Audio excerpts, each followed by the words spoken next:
Donc comment va s'articuler cette présentation?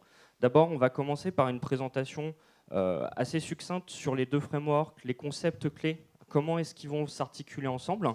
Et ensuite, on va venir démontrer ces concepts au travers du live coding d'une application sur laquelle on reviendra un petit peu plus tard. Et finalement, bah voilà, on vous dira notre ressenti par rapport à ces technologies, qu'est-ce qu'on en a pensé lors de la réalisation de cette présentation. Donc Laravel, on le disait, c'est un framework PHP. En fait, il a été créé en 2011 par Tyler Otwell, avec dans l'esprit de ne pas réinventer la roue. Vraiment, il voulait récupérer tout ce qui se faisait de bien dans l'écosystème PHP, se baser dessus et venir en fait apporter une syntaxe simple et élégante pour manipuler ces différents outils de l'écosystème. Parce que dans son esprit, en fait, un développeur heureux, c'est un développeur qui code bien, et un développeur, il est heureux quand il a des outils qui sont adaptés et faciles à utiliser. Donc pour ça, en plus de cette syntaxe-là, il est venu rajouter un écosystème en fait cohérent autour de ce framework, avec lequel on ne va pas se poser de questions et être efficace très rapidement. Donc en termes de popularité, sur GitHub, c'est scindé en deux repos. Il y a un repo en fait pour le bootstrapping, donc avec l'application fraîche, avec rien du tout dedans, où il y a 32 cas de stars, 5000 commits et 409 contributeurs. C'est pas forcément énorme, mais ça montre quand même que le projet est populaire. Et donc normalement, il n'y a pas de souci à se faire, c'est vraiment quelque chose d'apprécié par la communauté. Donc comme beaucoup de frameworks back-end, il repose sur le pattern MVC, donc personne n'est perdu là-dessus, hein, ça se fait beaucoup. Et donc pour la partie modèle justement de ce MVC, il y a Eloquent, donc qui est une librairie qui est faite par la team Laravel, qui est basée en fait sur Doctrine. Donc si vous connaissez l'écosystème PHP, Doctrine c'est assez connu. Sauf que la particularité là, c'est que ils ont trouvé que dans l'environnement Ruby, il y avait justement cette partie manipulation de la base de données qui était vraiment très intéressante et qui repose en fait sur le pattern Active Record. Le principe, c'est qu'on va avoir une représentation objet de nos enregistrements en fait, de notre base de données, avec en plus les méthodes qui vont permettre de manipuler directement en base de données ces enregistrements à l'intérieur des objets. Et ça, ça simplifie vraiment en fait, l'utilisation de la base de données. Pour la partie vue, Laravel embarque directement Blade, donc c'est un moteur de template, hein, tout ce qu'il y a de plus classique en PHP, avec quelques petites fonctionnalités en plus, vraiment pour faciliter le travail. Mais ce qui est vraiment intéressant, c'est que Laravel embarque tout pour pouvoir faire du vue out of the box. Et là, on reviendra là-dessus, c'est là ce qui fait la force de cette stack. Et pour la partie contrôleur, bon, bah voilà, c'est des classes PHP, tout ce qu'il y a de plus classique, avec quelques fonctions en plus pour gérer plus simplement tout le cycle de vie en fait, d'une requête HTTP.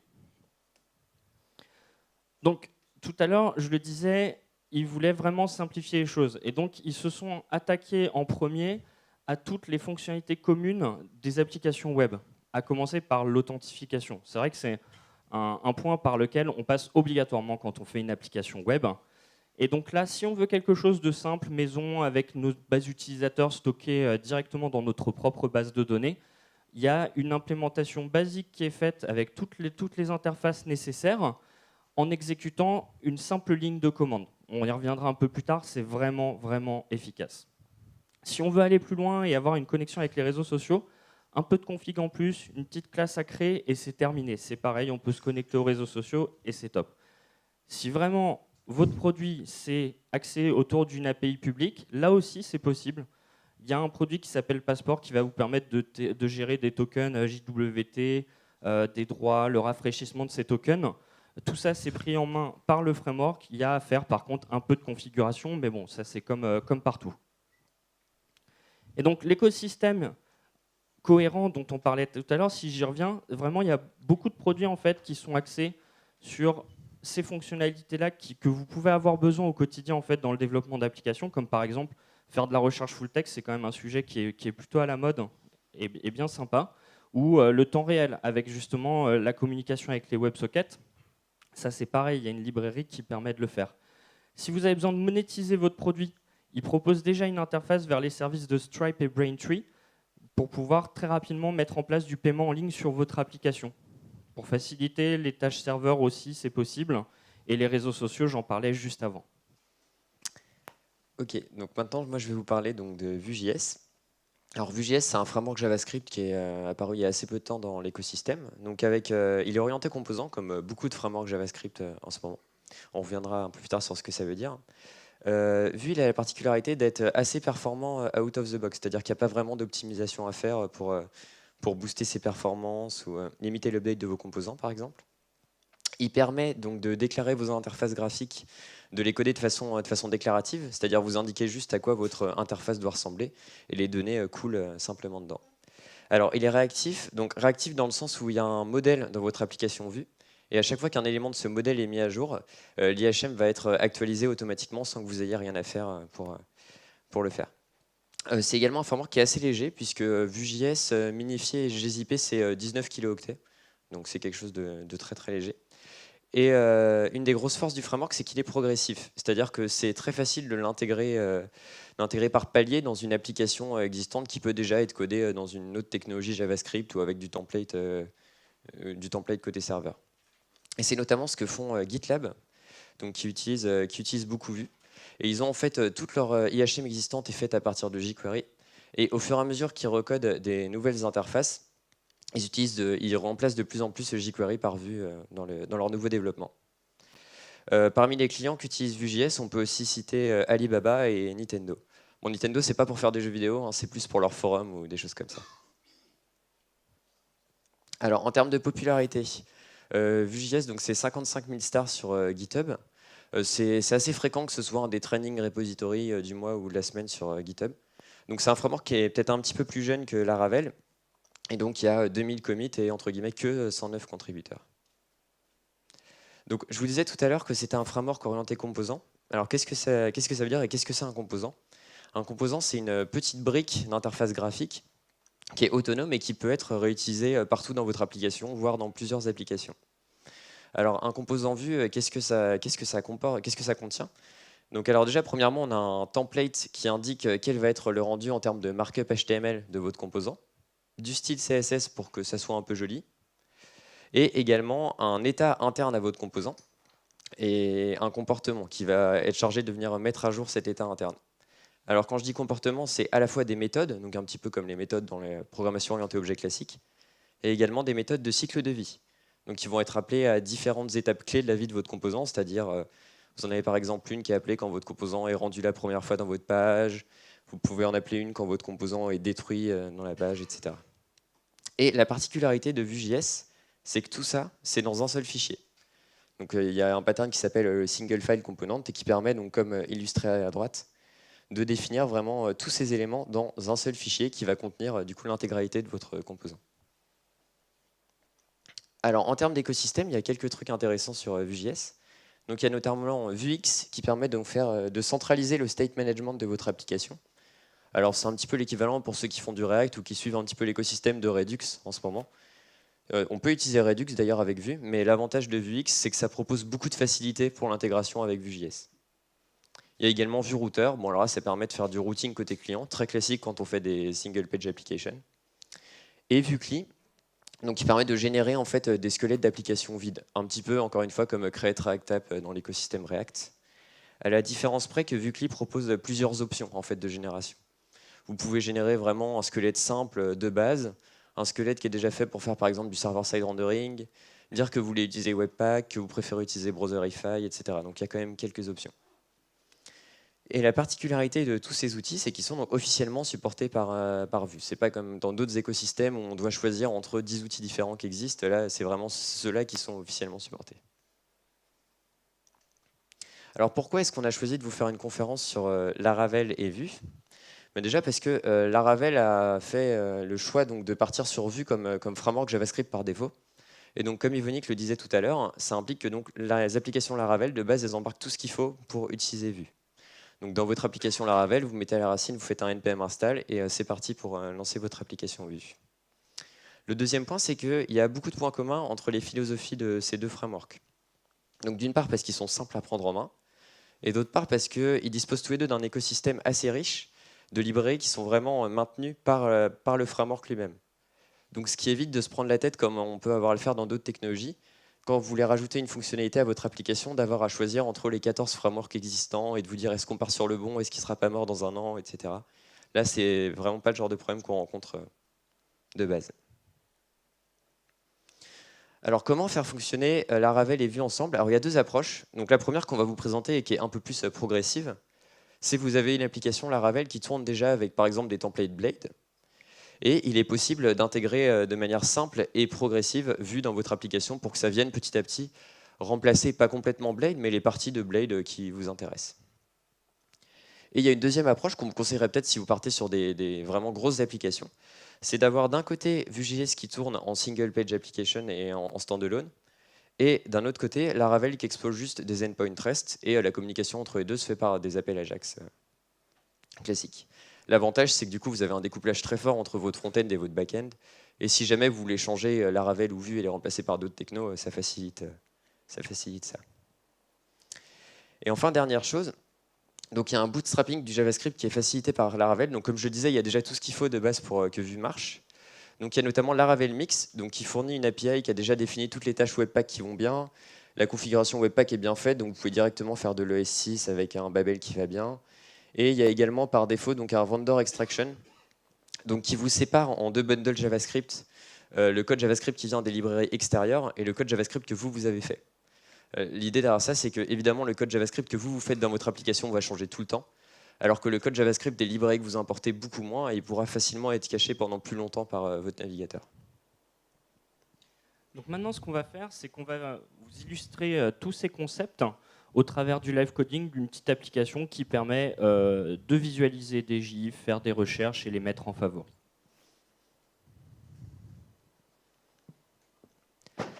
Donc alors, dans un premier temps, ce qu'on va faire, c'est on va simplement faire une application qui va juste afficher des GIFs. Donc des GIFs qui seront, dont les URL seront stockés dans un fichier JSON statique sur le serveur. Donc là, on s'est placé dans le fichier de route de Laravel. Et donc là, Ivonik utilise la façade route. Alors les façades route, c'est des espèces de proxys statiques en fait, qui font proxy vers les classes qui sont vraiment instanciées derrière dans votre Laravel. On y reviendra un petit peu plus tard. Et donc là, grâce à la façade route, donc Ivonik définit le comportement de l'application quand il y a une requête get qui est faite sur le chemin slash.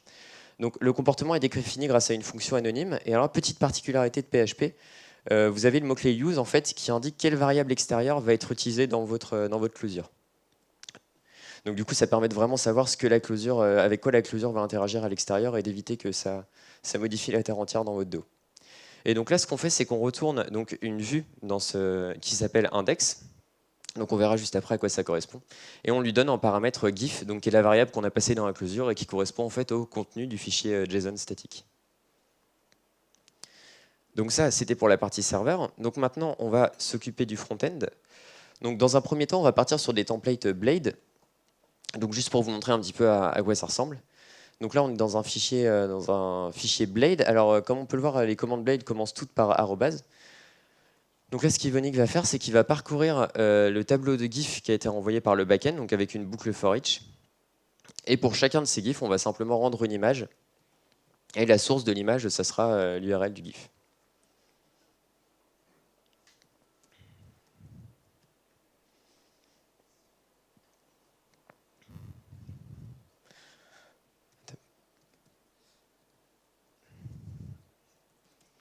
Je crois pas que tu aies besoin des doubles accolades. Si.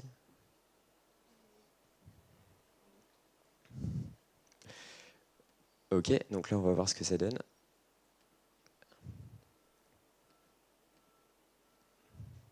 Ok, ça marche. Donc là on a tous nos petits gifs qui se rendent bien.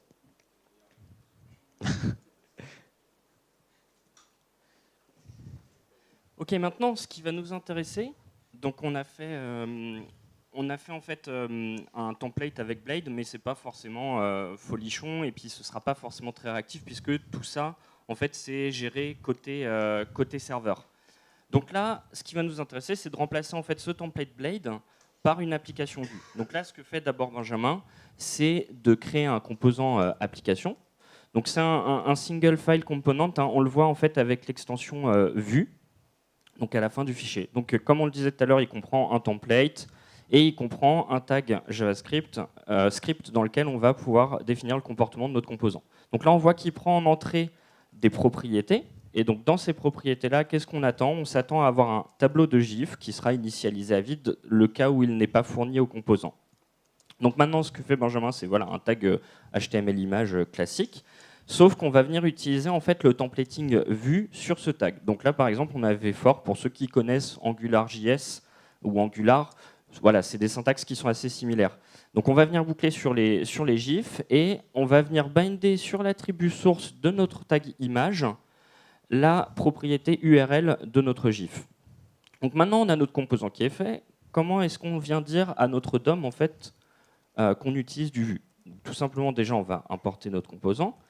Et ensuite, grâce à une petite classe qui s'appelle Vue, tout simplement, on va venir instancier une nouvelle application Vue qui sera effective à l'intérieur du scope du tag HTML d'ID app.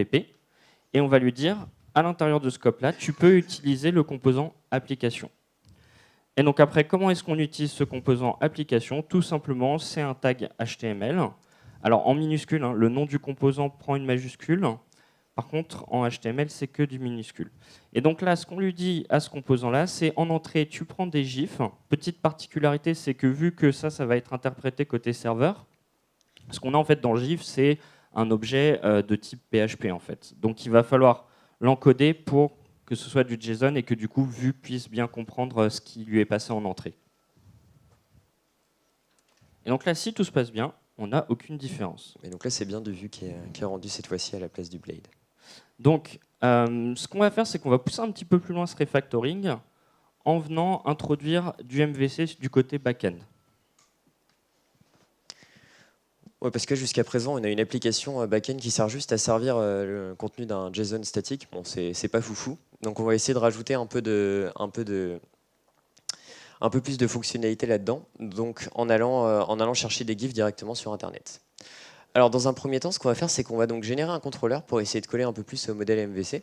Et donc là, on voit que Evonik génère du code grâce à la commande PHP artisan make. Alors ça génère du code, mais c'est rien de très important. C'est juste un squelette de classe avec les imports qui vont bien.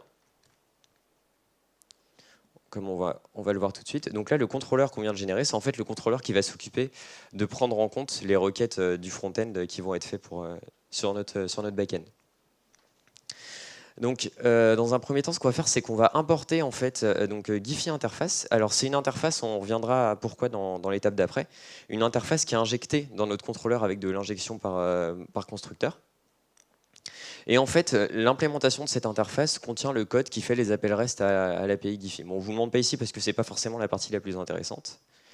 Et là, dans la fonction index du contrôleur, on va en fait déporter le code qu'on avait mis tout à l'heure dans le fichier de route, c'est-à-dire en retournant la vue index et en lui donnant un paramètre GIF. Sauf que cette fois-ci, plutôt que d'aller servir le contenu d'un fichier JSON statique, on va faire appel à notre interface, donc Giphy, qui a été injectée, pour aller récupérer les GIFs directement sur Internet. Et alors, on voit qu'on wrap le résultat dans une fonction convert to GIF array. C'est simplement pour transformer le format de GIF qu'on reçoit de Giphy dans un format qui nous arrange plus au niveau front-end. Parce que je ne sais pas si vous avez déjà utilisé l'API Giphy, mais il y a pas mal d'infos dans les retours qui ne sont pas forcément toutes utiles dans le cas présent. Et donc maintenant, on se place simplement dans le fichier de route qu'on a modifié tout à l'heure. Et plutôt que d'avoir du code en dur dans la gestion de la route, on lui indique simplement qu'il faut qu'il appelle la fonction index de training controller, donc la fonction qu'on vient de définir à l'instant. Et donc là, on a des nouveaux GIFs qui se rendent aussi vite que la connexion Internet le peut, et qui du coup sont, pour le coup, les GIFs qui viennent de l'API trending, donc les GIFs à la mode de Giphy. Bon, on va a priori avoir quelques petits problèmes à charger les GIFs sur notre application. Bon, vous avez compris l'idée. Donc maintenant, on va passer à l'étape suivante. Alors, on a vu dans l'étape précédente qu'on injectait une interface dans notre contrôleur et pas directement une classe PHP classique.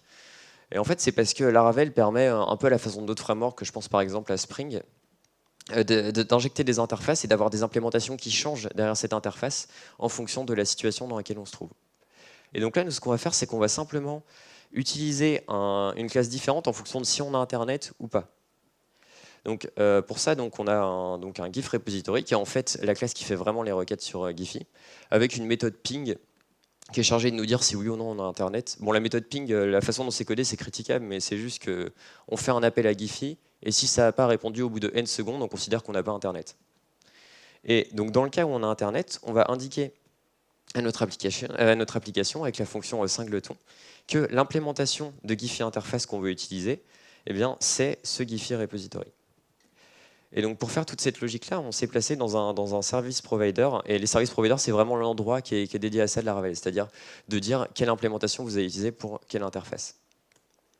Et donc dans le cas où on n'a pas Internet, tout simplement, on va se rabattre sur un mock GIF repository qui lui aussi sert juste des fichiers JSON statiques.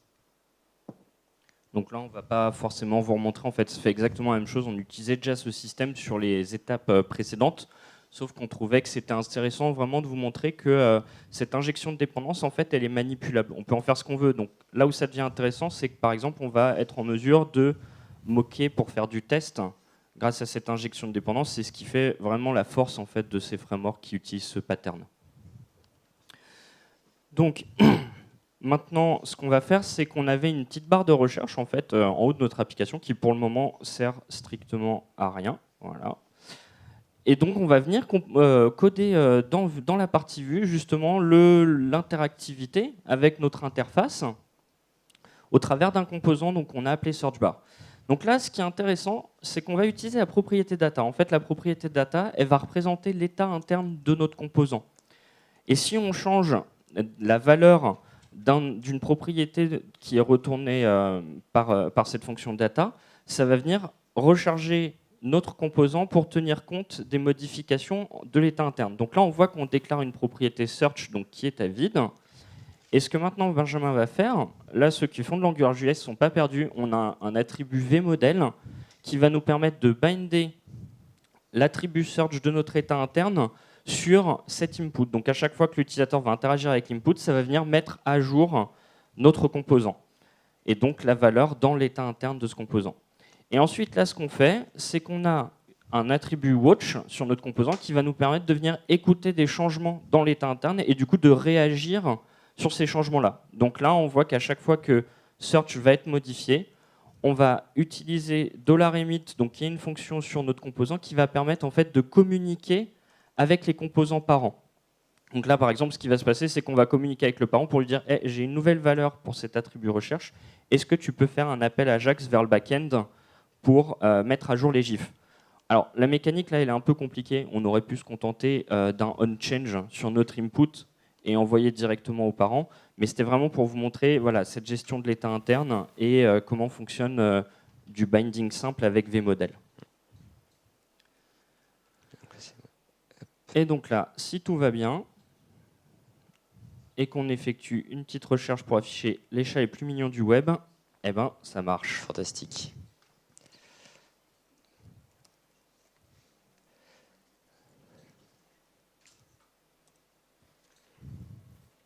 Alors, donc tout à l'heure, on parlait de l'authentification justement qui peut être mise en place avec une simple commande. On va vous prouver que c'est vrai.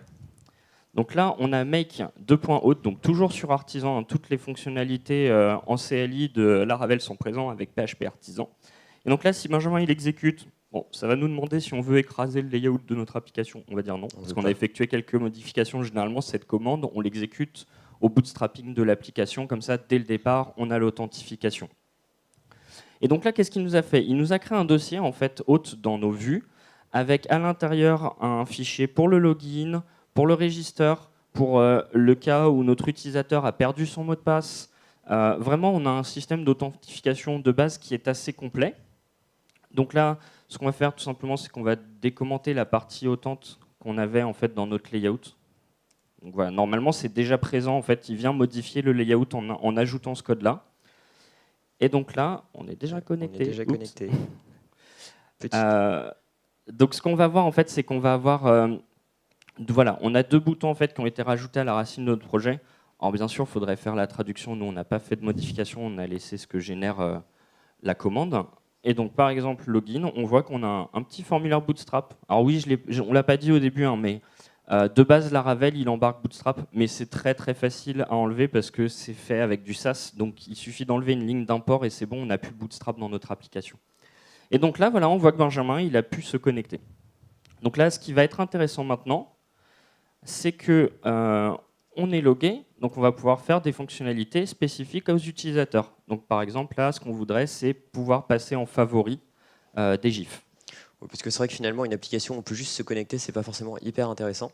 Donc là, ce qu'on va faire, c'est qu'on va donner des droits en plus aux gens qui sont connectés. C'est un bon business model, je pense. Et donc plus particulièrement, on va laisser aux gens connectés la possibilité de mettre des GIFs en favoris. Alors, donc là, ce qu'Evonik a fait avec une ligne de commande, toujours avec la commande make, c'est qu'il a généré un modèle. Bon, alors là encore, c'est juste vraiment un squelette vide. Et on va simplement indiquer donc, les champs qui sont fillables. Alors, fillable, qu'est-ce que c'est? Alors, c'est un attribut qui va indiquer à Laravel quels attributs de notre objet est-ce qu'on va vouloir remplir d'un coup. Donc, ça peut être par exemple en appelant le constructeur avec un tableau nommé ou des choses comme ça. Et donc là, dans notre objet modèle du coup qui s'appelle star, on veut stocker le user ID, donc pour l'identifiant de l'utilisateur qui a mis le GIF en favori, et le GIF ID pour qu'on sache quel GIF il a mis en favori. Et ensuite, donc, on va aller dans un nouveau contrôleur qui s'appelle favorite controller, et on est dans la fonction star. Alors c'est la fonction qui va être appelée dans deux cas. Quand l'utilisateur clique sur un GIF qu'il a déjà en favori pour dire je ne veux plus l'avoir en favori, ou quand l'utilisateur clique sur un GIF qu'il n'a pas encore en favori, et dans ce cas-là, ça va le mettre en favori. Donc, alors ce qu'on veut faire dans un premier temps, du coup, c'est essayer de savoir si le GIF est déjà en favori ou pas, pour savoir si on veut le laisser ou le retirer. Donc pour ça, Evonik utilise donc la méthode where, donc sur le modèle star. Donc, alors ça, c'est du Eloquent, et du coup, ça permet de masquer en fait les requêtes SQL qui sont faites derrière, mais les gens qui connaissent un peu SQL ne sont pas perdus avec la syntaxe where. À noter ici, du coup, qu'on utilise une nouvelle façade qui est la façade haute, qui permet d'avoir des informations sur l'utilisateur qui est identifié, s'il y en a. Et ce qu'il faut savoir, c'est qu'on n'est pas obligé d'utiliser Eloquent pour les gens qui ne sont pas fans des ORM. On peut aussi faire des requêtes SQL à la main dans Laravel. Et il y a d'autres facilités plus bas niveau qu'Eloquent entre ces deux choses-là. Donc là, dans le cas où le GIF n'existe pas encore en base de données, on va donc l'enregistrer avec la fonction save. Et alors là, on voit du coup la particularité de l'Active Record qu'Evonik vous décrivait tout à l'heure, c'est que les fonctions qui permettent d'interagir avec l'objet en base de données sont directement des fonctions qui sont sur l'objet lui-même. Et dans le cas où le GIF existe déjà, on va le supprimer de la base de données, donc le retirer des favoris. Donc là, normalement, si on rafraîchit l'application, alors on va déjà avoir des petites étoiles qui vont apparaître partout sur les GIFs. Et si on clique sur un GIF, hop, voilà, donc là, la petite étoile devient jaune. Il y a un appel serveur qui a bien été fait et le GIF a bien été enregistré dans la base de données. Voilà, donc maintenant, on va passer à l'étape suivante. Là, actuellement, dans notre appli, donc on a mis en place une authentification de base. Mais ça peut arriver que ce soit un peu gênant de devoir se créer un compte sur chaque nouveau site où on veut aller. Enfin, ça peut devenir un peu gavant à la longue. Donc là, ce qu'on va faire, c'est qu'on va rajouter une fonctionnalité qui permet de s'authentifier sur notre application avec votre compte sur un autre site. Donc par exemple, que ce soit Facebook, Twitter, GitHub. Donc pour ça, on va utiliser le hôte. Et donc là, on est dans le contrôleur qui est dédié à l'authentification. Et on va utiliser donc la classe Socialite, donc Evonik vous en parlait tout à l'heure, donc qui est justement dédiée à ce genre de besoin, à faire de l'authentification auprès des réseaux sociaux. Et donc là, on est dans la classe dans la fonction redirect to provider, donc qui va être appelée quand on demande la redirection vers un fournisseur d'authentification, donc typiquement Twitter.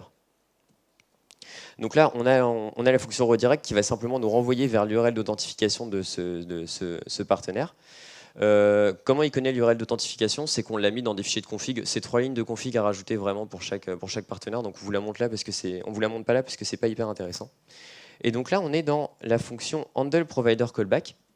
Donc ça va être pour la fin du cycle d'authentification. En fait, c'est une fois qu'on s'est authentifié sur le site partenaire, il va nous renvoyer lui l'information d'utilisateur qui s'est authentifié.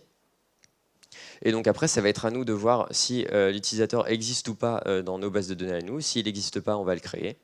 Donc avec la fonction finder create user qui est appelée ici.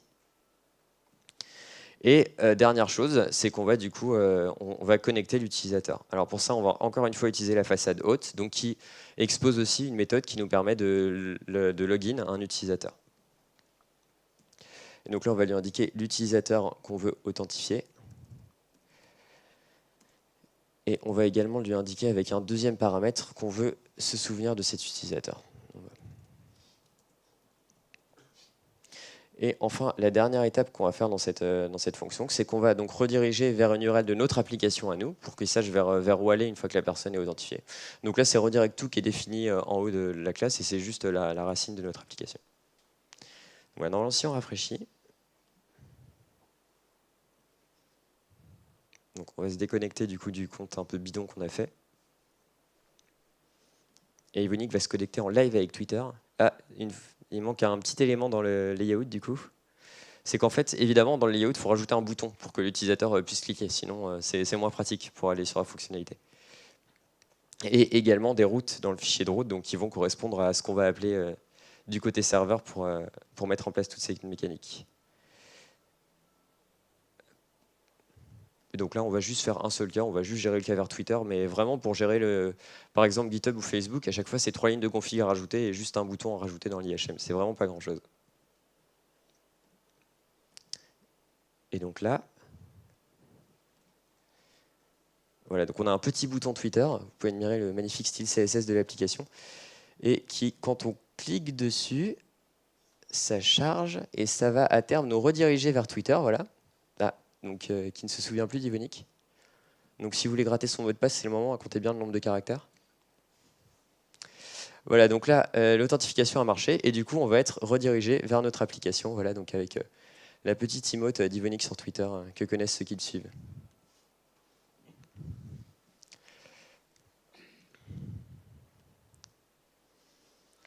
Et donc maintenant, on va rendre notre application un peu plus interactive, c'est-à-dire qu'on va permettre... Qu'est-ce que tu... Ah, je m'en occupe. Ok, donc là, en fait, ce qu'on va faire, on voudrait rendre notre application encore un petit peu plus interactive. Donc là, ce qui va être intéressant, c'est, tout à l'heure, on en parlait de la facilitation à utiliser les WebSockets. Donc ce qu'on va faire, c'est qu'à chaque fois qu'un utilisateur va mettre en favori un GIF, on va dans une sidebar mettre une notification avec ce GIF et qui l'a mis en favori. Et donc c'est là où ça devient intéressant vraiment de pouvoir mettre du temps réel très simplement dans son application.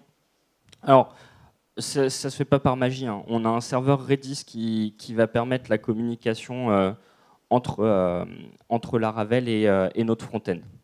Donc là, ce que fait Benjamin, c'est qu'au moment où on start, on va récupérer les informations du GIF en question. Ensuite, ce qu'il va faire, c'est qu'il va définir un événement. Donc, bien sûr, tout se passe de manière événementielle avec ces sockets où on travaille à base de channels et d'événements qui circulent sur ces channels. Et donc là, tout simplement, qu'est-ce que c'est un événement? C'est une bête classe PHP qu'il va instancier. Et donc, qu'est-ce qu'il y a dans cette classe PHP? Tout simplement les propriétés qu'il va utiliser. Donc là, une URL, un utilisateur et l'ID du GIF en question. Et la particularité, c'est qu'on a une fonction broadcast on qui va définir sur quel channel sera disponible cet événement. Et donc là, c'est un channel everyone, donc qui sera accessible à tout le monde. Donc une fois qu'on a cet événement, il y a une méthode broadcast qui nous est fournie par Laravel, qui va nous permettre en fait de dispatcher cet événement à tous les autres utilisateurs de l'application qui sont actuellement connectés.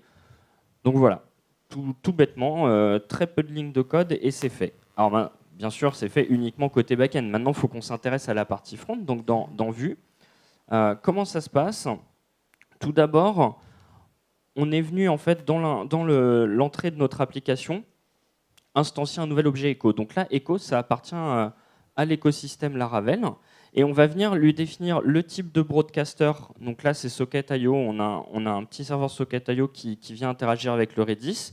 Et on lui donne l'host pour se connecter à ce serveur.